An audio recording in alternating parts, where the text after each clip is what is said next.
from the Timber TV studios, this is Timber Talk. Here is Brady Goldman and Sawyer Regan. Good afternoon and welcome back to the show. I'm Sawyer Regan. And I'm Brady Goldman. We had quite the packed week for sports, but we have to start with hockey. Both the boys and girls teams went 1-1 this past week, with Coach Verderber and O'Brien getting their first wins with their new teams. The boys team was shut out on Wednesday against a strong Milton team 2-0, but bounced back on Saturday with a huge 4-2 win over Framingham. Freshman Anthony Vitale grabbed his first varsity goal as a Timberwolf, along with Colin McKay, Michael Connors, and Landon Lipset also scoring in the contest. Walpole will play Silver Lake next Saturday afternoon at home, and then will renew their bitter rivalry with Norwood the day before New Year's Eve. Let's hope boys hockey can end 2025 with a drubbing of the Mustangs.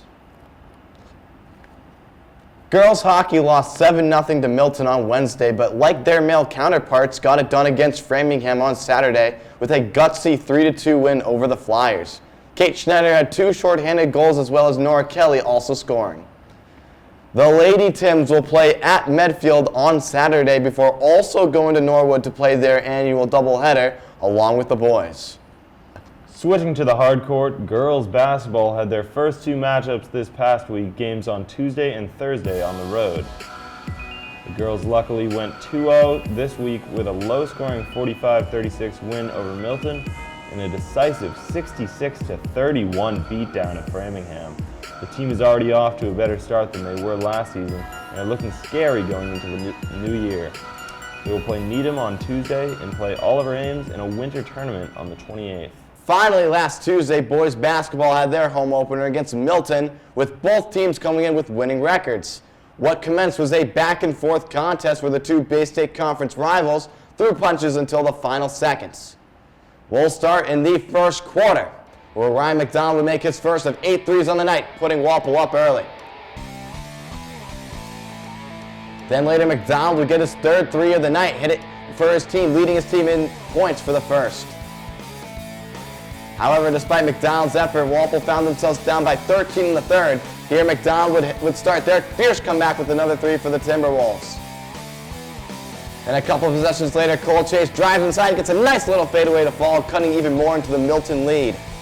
Now all of a sudden it's a 3-point game, and Shane Harrington caps off a 12-0 run for the Timberwolves in the third quarter with a beautiful and one, firing up the student section.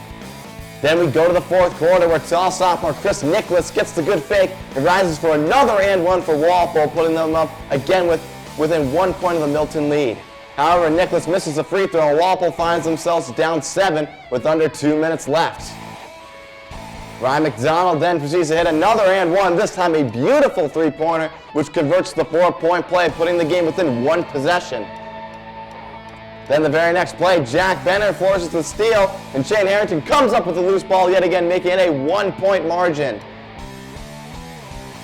Then after a Milton travel, Ryan McDonald drills into the paint and scores his 34th point of the contest with the sweet and one, putting the Timberwolves up 2 with under a minute left. However, Milton would tie it on an and one, but missed the free throw. It all comes down to the final possession, where it's in the hands of Ryan McDonald. The crowd is on their feet as he moves to the right wing, and with 5 seconds left, gets the game-winning 3 to fall. Possibly the play of the year for all of Walpole sports, as he moves Walpole to 2-0 with a heart-stopping performance. McDonald had one of his best games of his career, putting up 37 points for his team. It will be a game that he will never forget. Then, building off their dramatic finish, the Timberwolves would also take care of Framingham on Thursday. Despite Ryan McDonald playing limited minutes due to foul trouble and Framingham taking the lead in the fourth quarter, the team rallied with clutch buckets from sophomore Jack Benner and junior Cole Chase, winning 70-63. With that, the Timberwolves go to 3-0, having their best start in many years. That brings us to tonight's game between Walpole and Needham, with both teams undefeated coming into it. The Rockets set in an intimidating 4-0 with impressive wins against Brookline and Braintree, who Walpole also beat. This game has all of a sudden become one of the biggest games that this gym has seen in many, many years. Walpole has a chance to do the unthinkable and beat a high-quality opponent and go undefeated before Christmas break. We encourage everybody to show up for this one, as it'll be a 6:30 p.m. start time with Sawyer and I on the call. Walpole will also play a tournament at Milford High School over break, where they are set to face Burncoat High School. Boys indoor track had a dominating win over Needham on Thursday, which they won first place in every event except the 4x200 relay, emerging victorious 78-22. Strong performances came from the hurdle squad, who swept the field, as well as from the shot put crew, who went 9-0 in the event. The girls suffered a loss 70-30. The team also traveled to the Reggie again on Sunday for the Speed Classic. Notable PRs from that came from Joe Carter, who won first in the 55-meter, and the 4x4 team, who won that event as well. The team will travel once again to the Reggie this coming Sunday for the Distance Classic and Pentathlon. And that's going to do it for us this week. I'm Sawyer Regan. And I'm Brady Goldman. We hope you all have a happy holidays. We'll see you in 2026.